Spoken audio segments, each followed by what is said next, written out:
Okay, good afternoon, everyone, or evening or morning, depending on where you are in the world. This is Sean Ryan from the Alexander Group, and thank you for joining Alexander Group's webinar on how the evolution of X as a service, everything as a service, is impacting customer-facing roles and compensation. I'm Sean Ryan, I'm a principal, and I co-lead our technology practice at AGI. I'm joined today by Priya Gatnikar, who's a director in the practice, Mitch Edwards, who is a manager. They'll be leading us through the bulk of the discussion here. And we're also joined, lucky enough to be joined today, by Rachel Taranello, who many of you know. She is our resident expert on all things compensation, particularly related to the technology and media industries. So we'll be relying on her expertise as we get to the question and answer session. Before we get started, I'd just like to go over a few housekeeping items.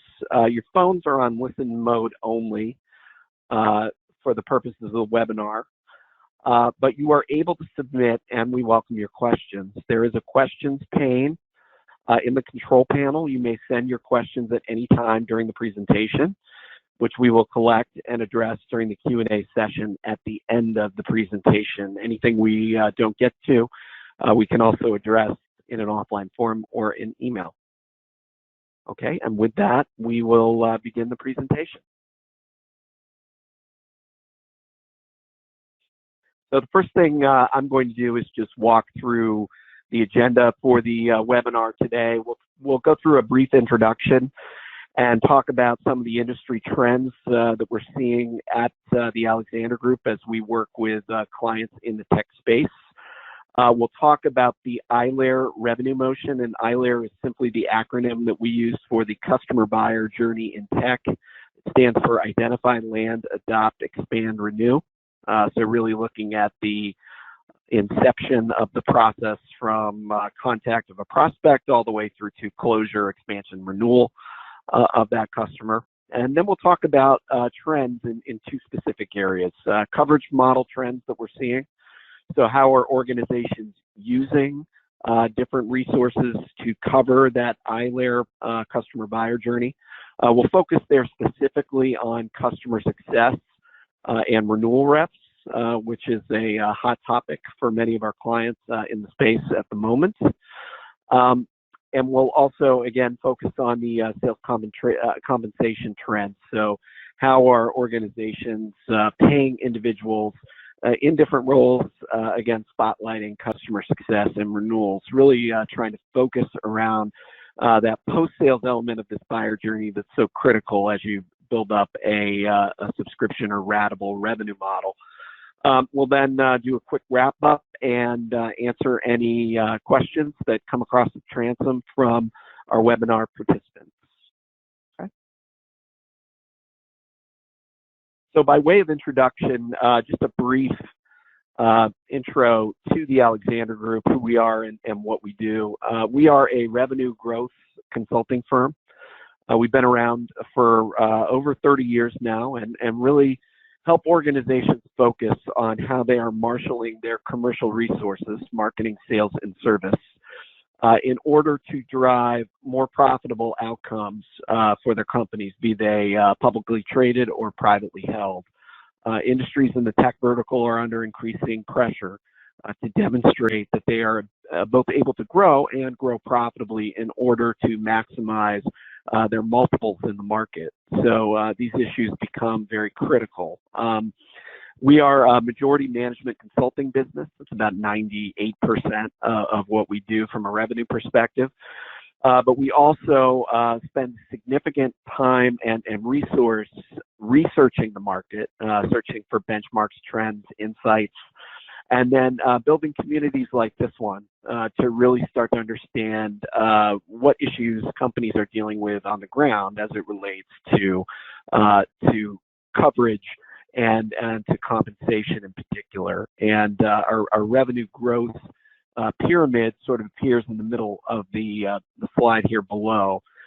And I'll just point out that we deal with all elements related to commercial excellence, from strategy to structure to management, and the compensation piece really falls into that management bucket. It's pillar 9, so performance management and rewards.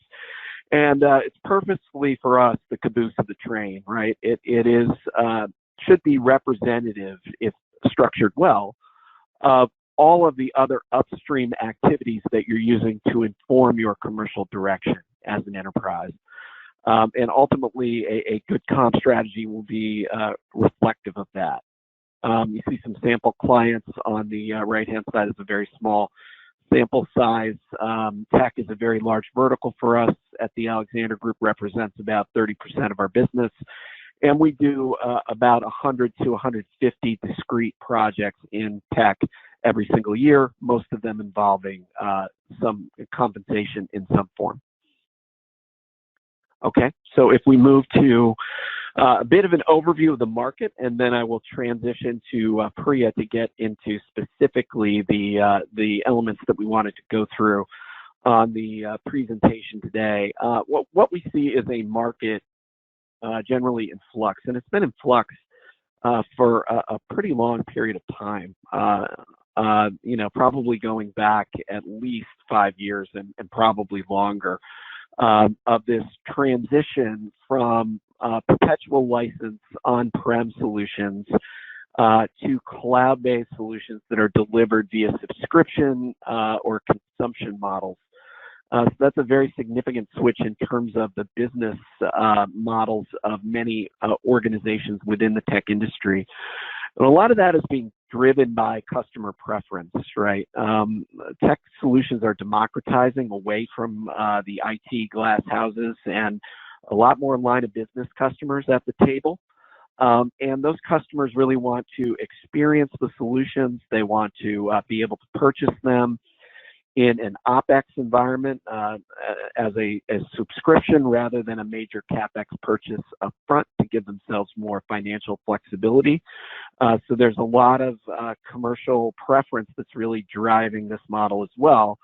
And it places a premium on vendors really increasing customer lifetime value. Just getting the initial land is the beginning of the journey for customers in this space. You've got to think about the adoption, expansion, and renewal part of the process in order to fully monetize those customers that you're bringing on board.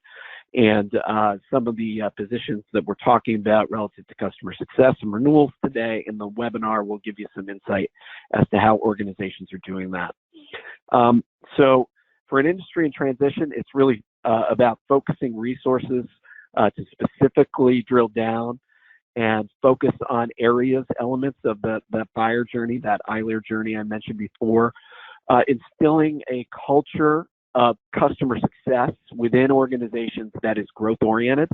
So really thinking about the customer experience holistically in an effort to really maximize their value to you over time.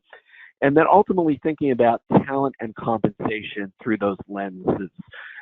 Essentially, how do we need to structure the organization, both from types of talent profiles perspective, but also how we're paying these individuals to drive the right behaviors to achieve the performance that we're looking at in an X-as-a-service environment, again, which is very dependent on companies being able to demonstrate profitable revenue growth in order to be differentiated from a valuation perspective.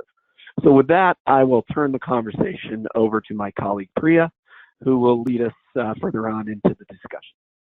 The slide that we'll cover is around the 5 key revenue motions. Organizations must align their customer engagement model to buyer preferences. And the buyer journey, as we know, is changing. The antiquated model of accessing a customer, selling a solution, and then delivering on that solution no longer works for organizations who are looking to capitalize on customer lifetime value. So the ILEAR model really addresses these 5 core sales motions. For Identify, sellers must attract new customers through both traditional and digital engagement methods. We live in a world where companies know more about us than ever before.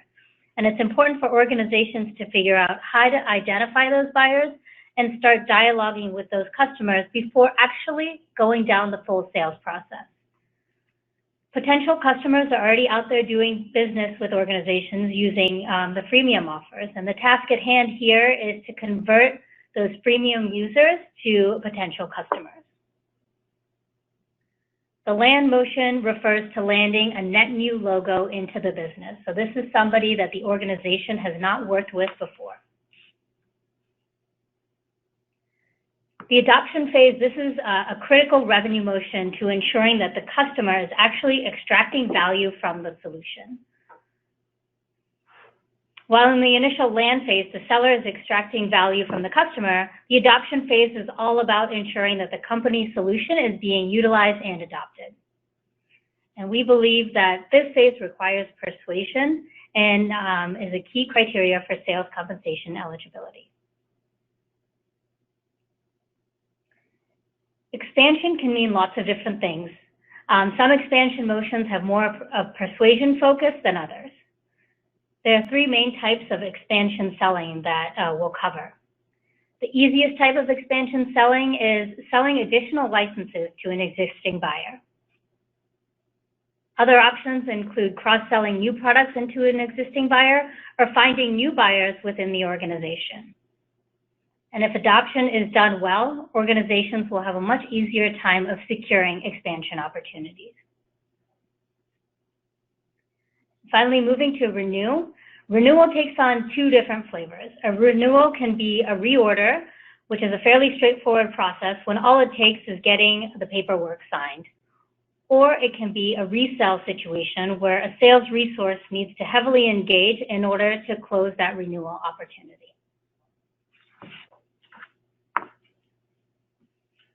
Once an organization has defined the details of their customer engagement model, the next step is deciding how to layer in the roles to support these motions. All right, the long and short of it is that there's not one way to go about this. Organizations can deploy a coverage model that's defined by account ownership criteria. They can choose to have a single account owner, and this is the model that we're showing you on the left here. And in this model, the account executive has primary responsibility for landing, expanding, and renewing opportunities. They may have other resources such as customer success managers and renewal managers to support their efforts.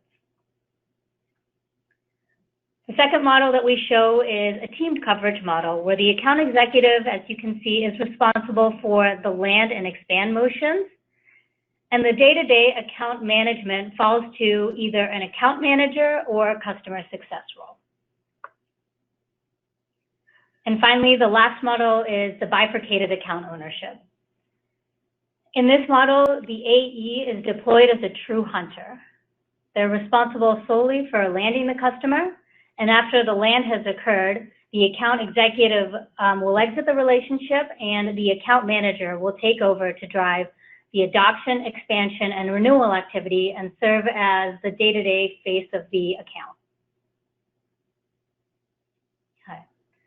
So at the bottom of the slide, what we're showing you here is some statistics from what we see in the industry. These data points are for enterprise organizations, and this is fresh data from our 2018-2019 technology research study. So looking at the green bars for the SaaS companies, you can see the prevalent model for SaaS organizations is single account ownership. For hybrid organizations, single account ownership and teamed account ownership is where most of the organizations fall. However, over 20% are still moving towards that bifurcated account ownership model. So essentially what this says is there's no one way to go about covering your accounts. So if we take this one step farther, what we've done is cataloged all of the different coverage model permutations. There's not one right size, one size fits all model. And AGI has built a decision tree to help our clients select which model might be the right for their situation versus others. As you can see, the roles deployed in these models include the account executive, the account manager, customer success manager, and the renewals rep. So with that, we'll dig deeper into two of the newer job roles here, the Customer Success Manager and the Renewals Rep. Okay. When we think about deploying the Customer Success Manager, we need to consider which revenue segments will be eligible for coverage. So the Customer Success Manager role is something that most organizations have not yet figured out. Companies are either launching this role and it's in its infancy, or they're in the midst of evolving and fine-tuning this role. So there's a lot of moving pieces around defining how this role is going to be deployed in organizations. When we think about which segments we should deploy a Customer Success Manager against, there are a few points to consider. The first one being the cost to serve these segments. If we look at our segmentation pyramid here, at the top of the segmentation stack, customer success roles are critical to driving adoption of the solution, and they need to be engaged heavily, ideally face-to-face with the customer. As we move down the segmentation stack to the SMB space, it's a pure customer success can be done as a technical capability. So what does that mean? Organizations can still engage with the customer, however, they can do so digitally. For example, a customer can receive an email prompt stating, "We see you haven't logged into the solution in a while. Is there anything that we can do to help?" So in this instance, in the SMB part of the pyramid here, we can have customer success motions being done through technology. When we think about where this role plays in the customer engagement model sales process, it's primarily around adoption. We get the question often, what does adoption really mean? Customer success resources are typically responsible for cultivating advocates, driving usage of the solution.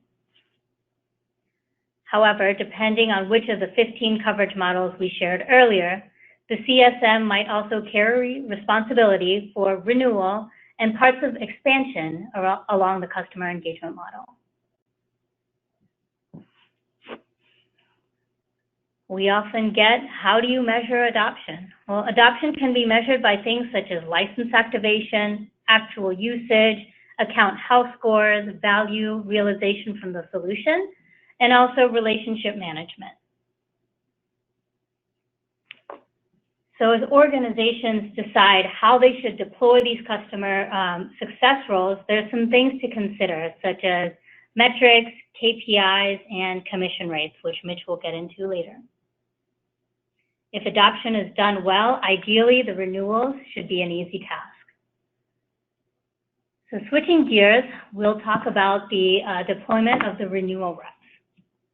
When we think about the renewals reps, we also need to go back to the same conversation around which revenue segment is actually going to be eligible for coverage. Each section of the pyramid here might have a different coverage model from those 15, and that might or might not warrant the case to have a renewals rep as well. Typically, in the top of the pyramid accounts, renewals rep work very closely with either the account executive or account manager to execute on the renewal. For the SMB space, the renewal might be happening through a digital motion, similar to the customer success motion. Typically, organizations define thresholds around when a renewals rep should be potentially engaged in the coverage model.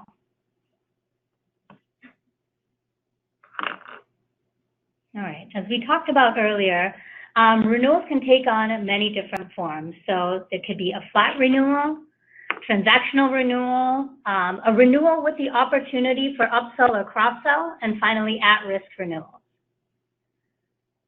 So typically for a flat or transactional renewal, the renewals rep should be able to execute this motion on their own. For an upsell or cross-sell renewals opportunity, typically the account executive, account manager, or customer success manager is engaged to be sure that the customer understands the ROI benefit for the additional purchase. And then finally, for at-risk renewals, another resource is typically more heavily engaged to ensure, one, that the customer will purchase again and sees the value in the solution, and two, because this is more of a resell than a true renewal. In this instance, the renewals rep tends to take a secondary role in the process. And finally, the last step when it comes to deploying the renewals rep is deciding on the scope of their responsibilities. So renewals rep will, of course, engage with the customer, but also engage with either the account executive and the account manager. So ensuring that there are clear rules of engagement and delineated responsibilities when it comes to executing a renewal will be critical in the deployment of this job role. All right, so with that, we've talked through key trends in the industry, sales motions, coverage, and both the customer success and renewals roles. And I'm going to turn it over to Mitch to talk more specifically about sales compensation trends in the X as a Service world. Perfect. All right, thank you, Priya. So yeah, now we're going to switch gears a little bit and start talking about kind of some of those compensation implications of the coverage model that we just talked through here. So we've got 6 kind of key trends when we take a step back and not just focus on the customer success and the renewals reps, but we look more broadly at what's happening within compensation for the X as a Service space. We want to share these 6 key trends with you as part of that. So the first one here is very closely linked to kind of what Priya just walked us through there around the ILEAR model. And so one of the key themes of that ILEAR model is this new investment in both pre-sales and post-sales roles as well. And so what that means as we introduce those roles, essentially some of those, if they're going to be eligible for a plan, are going to need some metrics that come along with that as well. And so what that means is where we may have typically tied someone to an overall sales number in the past, that's not going to work for some of these new roles that we're introducing. So when we look at the renewals rep, customer success, we have very different focuses around what we're asking them to do. And so the key compensation trend that we're seeing here is that we're being much more granular and really targeted around how we tie these metrics back to the individual performance that we're really expecting from these new and emerging roles. The second one that we want to talk through here is around when we think of how we measure sales in an X as a Service environment. The predominant metric that we typically see is really that annual contract value or the annual recurring revenue type numbers. However, that's not always the case, and nor should it always be the case. So one example here is that where we do have companies that get into the realm of potentially having longer minimum deals, the idea of an ACV contract might not be the best solution here. So again, TCV still exists. And while a lot of people have transitioned to the ACV or ARR metric, TCV is still very commonplace. The key concept to think of here when we think of how we measure this, whether it's more of an annual number or a total contract value, is looking at really what's the lowest common denominator when it comes to our term deals. So if we do have a generally shorter contract length, and when we look at some of our X as a Service customers in that pure play space, that average contract length tends to be about 15 months.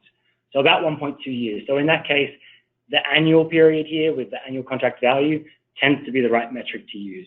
However, again, if that minimum contract term is a lot longer, then that's definitely where we want to look at TCV as an alternative metric as well. So the next one we're going to jump into here is the use of add-on measures.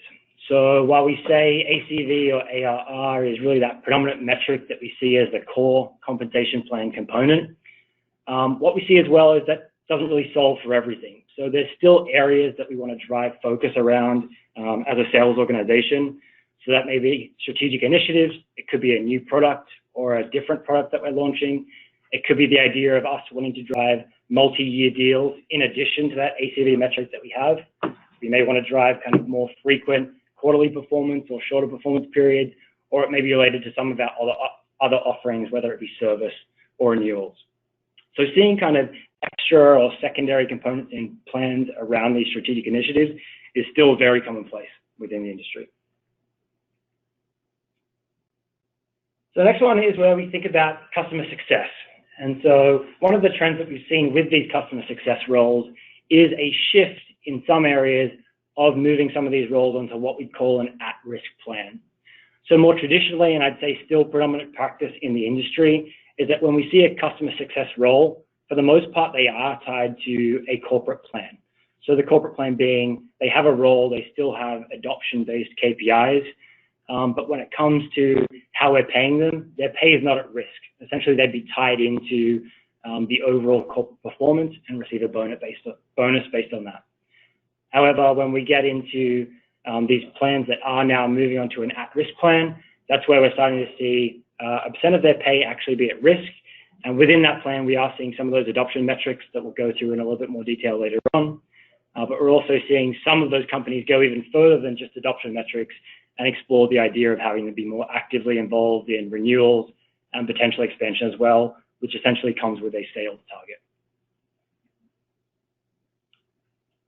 The next trend here is around consumption. So there's a lot of different approaches to how companies are rewarding within consumption models today. And so when we look at that enterprise space, that's an area where even though we have a consumption model in place, we tend to have some level of committed contracts or committed credits that come with that consumption model. And so where we do have that commitment as part of the model, we tend to see companies using ACV as a tool to help drive that commitment and drive the business as well.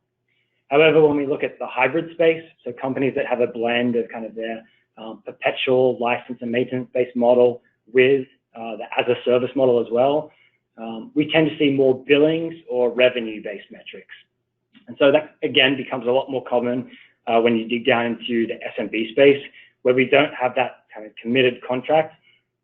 Again, relying on the billings and the revenue as that proxy does become the go-to metric. And the last one that we have here is kind of really tied to some of the themes that we've talked about. And so it's when we look at multiple people being involved in this ILEAR process here, there are kind of increasing concerns from the industry around the number of people that are being credited on a single deal or a single account. So that becomes pretty important when we think about those new touches where we have an account owner, we have a customer success person, potentially a renewal rep as well, and maybe even an account manager. Even just within that space, before we add in layers of management, we're talking about crediting multiple people for those deals. So when it comes to how we differentiate the crediting here, getting quota setting is definitely an important part here. Our general recommendation here is that we do double credit where they're involved and tied into that same sales number, and that it's okay to tie the credit back to those same individuals. Also understanding what's the impact overall from a compensation cost of sales perspective for all these roles, making sure that we're not going too far outside industry benchmarks. And then the last one is kind of trying to dig a little bit deeper and make sure we can kind of quantify, at least to a certain level, what is that kind of incremental impact that we're getting from these new roles that we have as part of both the pre-sales and the post-sales elements of the process. All right, so that was our kind of broader trends. The next couple of slides that we're going to walk through here are going to, again, dig into both that customer success role and also the renewal rep. So the first one that we'll go through here is really around the customer success manager. And so one of the key differentiations when it comes to sales compensation is really going to depend on the level of service versus sales focus that we have for some of these roles. And so we'll walk through that spectrum in just a moment here, but really that first thought here is selecting that right plan really comes down to, is it more sales or service oriented that we're looking at? And again, just to recap the point that I brought up before is generally we're seeing most companies with their customer success managers on a corporate plan. But again, we are seeing this trend where companies are migrating over to potentially an at-risk plan or performance-based compensation that is tied to these adoption metrics, and really rewarding for those persuasion activities that we like to see from customer success. So here's that spectrum I was talking about. So on the left, we find more of that service focus. On the right, more of the sales focus.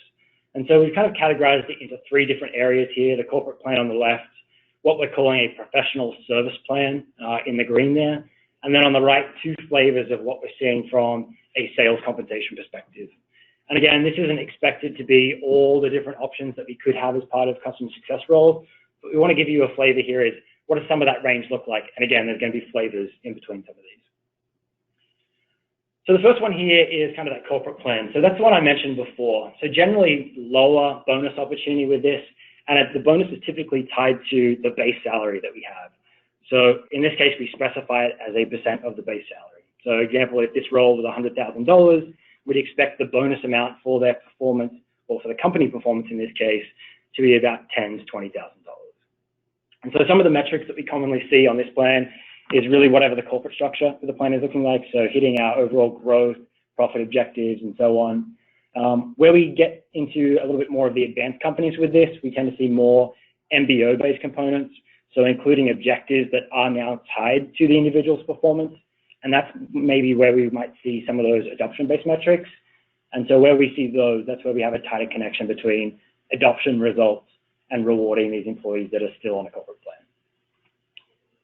So the next one's for the really a delivery success resource. When we get into very large deals that have a very technical implementation tied with those, we sometimes see this professional service-based delivery success resource.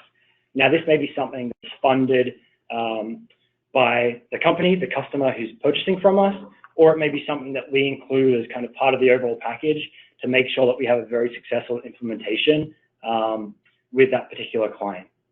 And so in this case, again, very similar kind of percent of base salary for a bonus, but the metrics change a little bit here. Because it is more of a professional service-based resource, we sometimes see more of a utilization or billing type metric.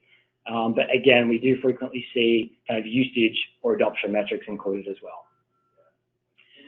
So when we jump over to the next one here on the right, so this is where we change from the language of a percent of base salary on the left to what we're calling a pay mix on the right.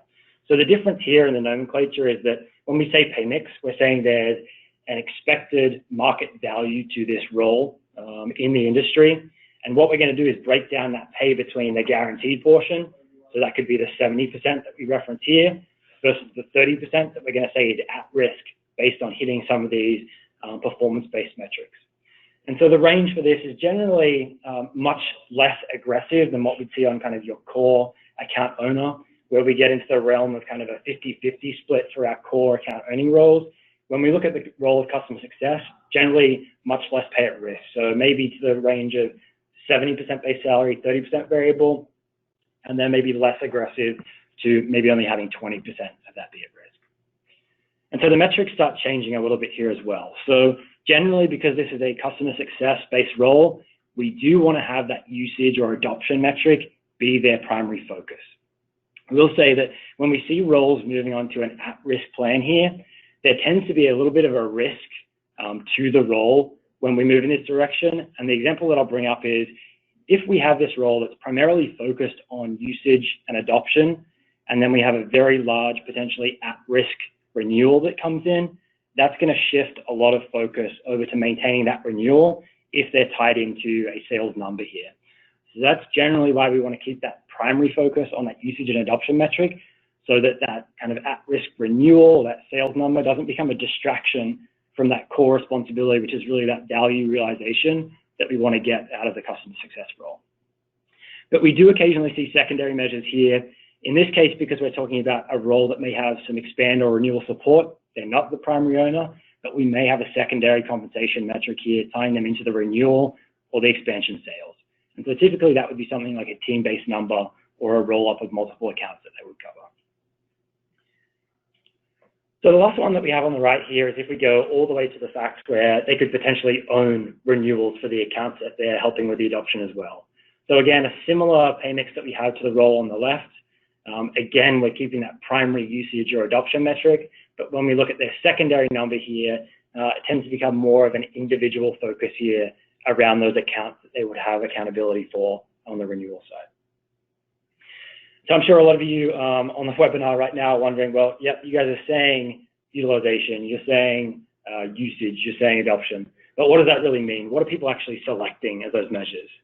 So we've got a couple of examples down the bottom of the slide here when we talk about, when we say adoption metrics, what do we actually mean? So in this case, we'll kind of go from left to right. So on the left, we've got really metrics that we think about how are people using the product. So the first one is really, how many people do we actually have signed up that are active as part of the solution that we're providing? The next one is usage. So usage in this case is going to vary depending on the business model that you're in. Usage could be the amount of data that you're using, for example, if it's a storage solution, if it's a kind of platform as a service, it might be, again, the horsepower that you're using to run the solution. Or it could just be, in this case, how you're using it, the number of clicks that you're using, the number of features, and so on. When we move over to the next column, again, when we look at activity, we've got logins as another great metric here to find out really how many people are actually logging in and using the service. Feature turn-ons becomes a big one, especially as we think of the role here where we think of expand and that sales motion. So commonly what we see in the X as a service industry is we want to get someone onto our platform and we want to get them on as quickly as possible, getting them to start realizing the value, and then work out how we can upsell or turn on new features to increase the benefits that are coming. So when we get into a lot of the telemetry data for how people are using the software, we can also take a look at how features are being turned on, in this case, to show that they're expanding their use of the product and so on. When we get onto the right, one of the ones that we commonly see is when we first sell, and especially in the software space, there'll be a certain number of licenses that are included in that sale. And so it's great to sell those licenses, but from an adoption perspective, we want to make sure all those licenses are actually being used. And so that's where we did kind of the next level deeper and actually look at, well, if we sold 10,000 licenses, have we deployed all of those? Do we have acceptance from all of the users that they're now active? Because it makes it very tricky when you get to that renewal stage if we say sold 10,000 licenses and we've actually only deployed or activated 2,000 of those. There's not really going to be that opportunity for expansion and the renewal might be at risk. So tracking that deployment rate is also another important one from an adoption perspective. The last one that we've included here is around customer satisfaction. So while we don't frequently see this included in customer success plans, ultimately one of those goals that we have for a customer success role is that the customer is realizing value, which should then hopefully translate into their satisfaction with the solution as well. So it's another metric that could be included, but again, not as common as some of the other ones that we just walked through. All right, so that's it for the customer success role. Next, we'll jump into the renewal rep with the very same structure here as well. All right, so on the renewal rep side. So again, to open things up, the renewal rep is generally on a sales compensation plan. So we contrast that with the customer success role that we talked about. Typically, we do see them further on the right-hand side of the slide. And so here, the ranges of pay at risk really depend on the level of persuasion over a sale. So when Priya was walking through some of the content earlier, she brought up the whole idea of, is a particular renewal, is it a resale or is it really a reorder? So when we look at a reorder, that might be much less influence or persuasion over a sale, so it may not have as much risk for those roles. If, however, it is kind of that resale situation, that's maybe where we have other roles involved, or if it is the renewal rep, then we want to make sure that kind of that level of persuasion is reflected in their pay mix as well. And so the next bullet here is really around the importance of the quota setting when it comes to the renewals as well. So when we talk about carving off some accounts and measuring people just on the renewals here, making sure that we understand how the quota is set, how those interactions play out, and the crediting with the other roles that might be involved with that account is one of those critical pieces when it comes to compensation too. All right, so we've got the same kind of spectrum here. We've switched the service focus to more of an administrative focus on the left here, but again, keeping that sales focus over on the right. So again, we see this idea of maybe a more corporate plan-based role when we do have a very administrative renewal, where there isn't much kind of persuasion or potentially even customer interaction with it. It might just be a matter of connecting the paperwork with the right person and making sure it flows through the system smoothly. Over to the far right, where we see kind of the potential for a more basic teamed renewal support, or going a little bit further and actually owning some of the cross-sell and upsell that may come with that renewal as well. So walking through some of the examples here, again, on the administrative side, that similar level of 10 to 20% of base salary, and some of those metrics that we might just measure here would be around the renewal volume and activities that they're completing. So getting a little bit more into the productivity-based metrics. When we look at the team renewal support, the pay mix here, about a 70-30 to an 80-20 range. So again, not as aggressive as our core account owners, but we still want to have some at-risk pay here. We'll talk a little bit more about kind of broader metric options in a moment here, but there are a number of different options here. So they may have kind of individual renewal-based targets, whether that's the dollars or the percent. But in this case, where it is a team-based resource, they may be tied into a broader team-based number here as well. When we get over to the far right here, you see kind of the metrics have stayed the same, but what's changed is that that pay mix that we have. So we're getting more aggressive with the amount of pay that we have at risk. So again, think of the example of a $100,000 job. With the 60-40 here, we're saying that would be $60,000 in base salary and 40% in the variable compensation portion. So again, that ties back to the level of influence and persuasion that this role would have. Because we're asking them to be involved in cross-sell and upsell, that's where that persuasion element is going to come in, which is going to drive that pay risk higher. When we look at the metrics that we have down the bottom here, again, I have to dig into this in a little bit more detail. So one of the first decisions we have to make with a renewal sales number is, are we actually going to go ahead and include those expansion-based dollars? So where they expand beyond the current offering, so whether that's new products, higher usage, or new buyers. We want to make sure we make that decision whether or not that should or should not be included in the number that we measure them on. Once we define that number, we also then need to work out, when we think of sales, should the renewal rate here in this case, should it be the number of accounts that we're renewing, or should it really be the dollars that flow through? And so from the study that Priya had mentioned earlier, our 2018-2019 XaaS service study, we're actually seeing a slightly better renewal rate when it comes to the dollars. So it's about 1% better than what we have when we just look at the number of accounts. And the logic behind that is that we tend to focus on those larger, higher volume renewals more so than the smaller ones. And so that renewal rate generally tends to be around 90%. 90, 91 is what we're seeing from the benchmarks right now. And when we look at the last one here, you could have actually a separate number where we talked about renewal sales potentially including expansion or not including expansion. If we do want to drive more focus around that, there's potential to have a separate number here where we look at kind of what's the net new. So that expansion revenue as separate from the renewal, so we don't kind of mix those buckets together and lose focus on one of those.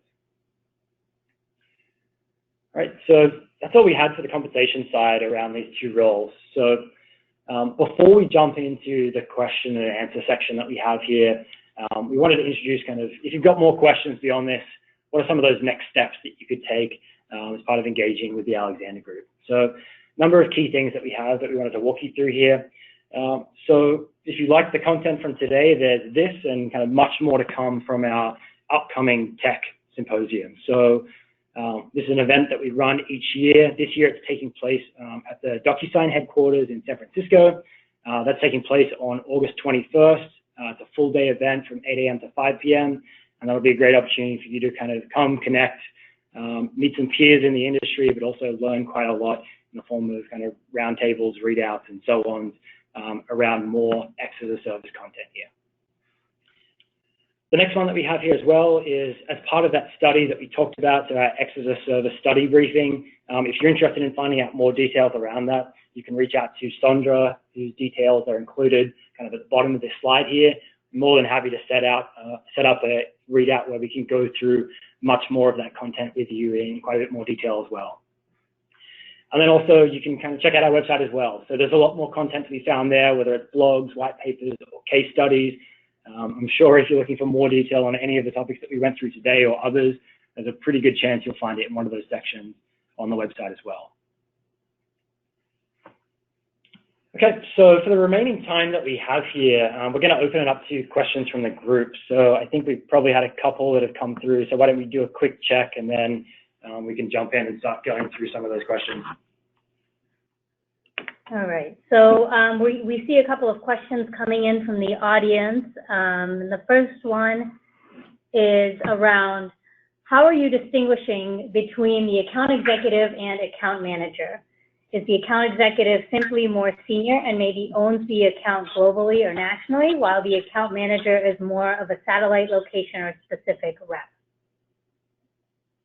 All right, so what we're seeing around the difference between account executive and account manager is the account executive tends to be more of in a model where you've got, I guess, the single account coverage. The account executive is the face of the account. So they are responsible for end-to-end engagement with that customer that encompasses the land, the expand and the renew, of course, the adoption is there, and that's usually handled by the customer success manager role.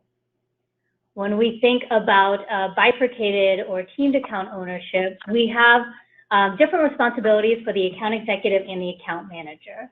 So for the teamed account executive relationship, the account executive is responsible for landing that account and expanding. So more of the revenue motions that have to do with selling.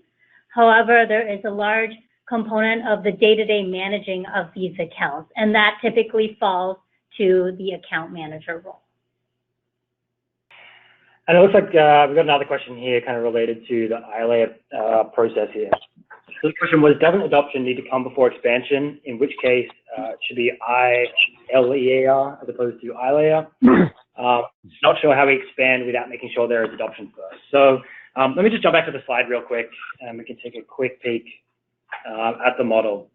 So you're absolutely right. When we look at the ILEAR model, that adoption absolutely needs to come before expand. And so that's really the critical next step. So once we get past the land motion itself, that adoption activity starts right away. And so that could be something along the lines of, we have an activation specialist that's immediately reaching out to do kind of an onboarding, run through the feature setup. And then that role continues to expand or evolve into making sure that we have the value realization, we're understanding the health metrics of the account, making sure that they're using the licenses as an example that they bought, even before we get into that expand motion. So again, I think you're exactly right here. The adopt phase absolutely comes before the expansion, and that's kind of your gate to the expansion in a lot of cases. You really need to do a very good job of the adoption to get a chance at expansion, and especially to make sure that you get that renewal as well. Okay, so it looks like we had another question come through around the use of TCV or ACV. So when I was presenting before, we talked about one of the trends is that companies will tend to use ACV as the predominant metric here, but others, in some cases, are using TCV. So which one do they use in this case? So just to maybe step back and talk through the definitions again. So TCV is really tied to the overall total contract value. So in this case, it would be if we sell a 1-year deal for $1 million, the TCV of that contract would be $1 million. If we sell that same deal and we're measured on ACV, that would also be $1 million in ACV. Where it becomes a little bit different here is now we have that same annual value, which is that $1 million, but we sell it for 2 years. So under an ACV deal, that's still going to be your $1 million of ACV credit, but with TCV, now that's going to be a $2 million deal overall. So that's the key differentiation, is we're really recognizing the value with TCV over a longer time frame. When we look at how that works in practice, again, it ties back to what we're trying to drive. So if multi-year deals are the important factor that we need to consider in this case, then you may want to measure on that TCV. However, and increasingly in an X as a service model, when you want to get with a customer and focus on the expand motion, we tend to want to get them in. Let's put them on a 1-year contract so that we can get them as a customer already, and then work on growing the account beyond there. That's where in some cases ACV might be a better metric, but it really ties back to what's the strategy that we need to drive. Yeah, and I see there is a question out there around market data guide. What market data guide does the CSM more tightly align with the account manager, channel manager, given the 70-30 profile? Their questioner is trying to figure out how they map PTC correctly. And what I would say is that, you know, in terms of pay level benchmarking, which I believe the question is asking about, you know, the most commonly used data set that we see in the industry is Radford data. They tend to have the most up-to-date compendium of jobs in the modern tech space. I will tell you that Radford, like any other data out there, has struggled a bit, certainly over the past 18 to 24 months, to keep up with the pace of escalation of TTCs around jobs that are in demand, and I would include customer success in that category. A lot of clients that we work with are taking guidance more so from some of the recruiters rather than strictly relying on the market data. And depending on where you're trying to hire individuals, that may be a tack that we'd recommend to those of you on the call. But in general, that's sort of the standard that we see in the industry with respect to pay level benchmarking. All right, we've got another question that has just come in around quota crediting for TCV. So the question is, how do you handle quota credit for TCV? Do they retire quota in the current year for the TCV? So if sellers or if organizations are using a TCV measure here, what they would do is set the quota with that in mind. So you'd have an annual quota aligned to TCV, and once you secure a deal, you would retire that TCV quota in that year. Yeah, the key there with that one is making sure that we're building in the expectation for multi-year deals. Right. So if we're going to measure on TCV, we really need to have a pretty good understanding of, do our contracts typically come in as a 2-year deal, a 5-year deal, or something else? What we sometimes see with TCV as well is you may measure that TCV number, but you have it capped at a certain point. For example, we may not actually want someone to sign a 10-year deal because we know that there's no way we're going to get to the end of that 10-year contract without some form of a renegotiation taking place. So in that case, we may see someone that puts a maximum TCV cap of 3 years, as an example.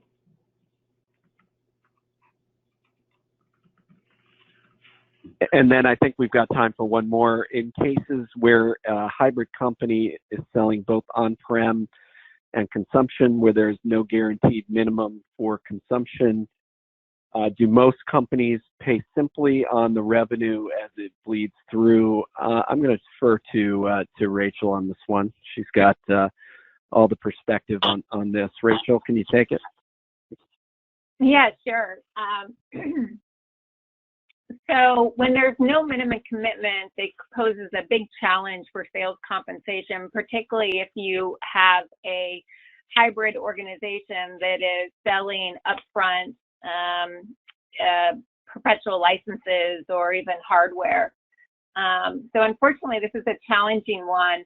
One of the things that we have seen with in the pure play X as a service space, though, is a lot of these companies are starting to sell committed contracts that include a set of upfront tokens or credits. And so by getting that commitment upfront for those tokens or credits for a consumption model, they're able to then have a committed contract that they can then credit the sellers on. And that's goodness for the seller, makes it easier for compensation purposes. And it's also goodness for the company because you have more insight in terms of the usage that your clients are going to be using. It's also good for the customer because they can usually get volume discounts by doing that. That being said, there's still quite a few companies that are offering pay-as-you-go services, and in that case, there's no way to estimate the contract value up front. And so the predominant metric we see in those cases is a billing metric. And so as you bill the customer for their usage, therefore you give the credit to the seller for that billing usage.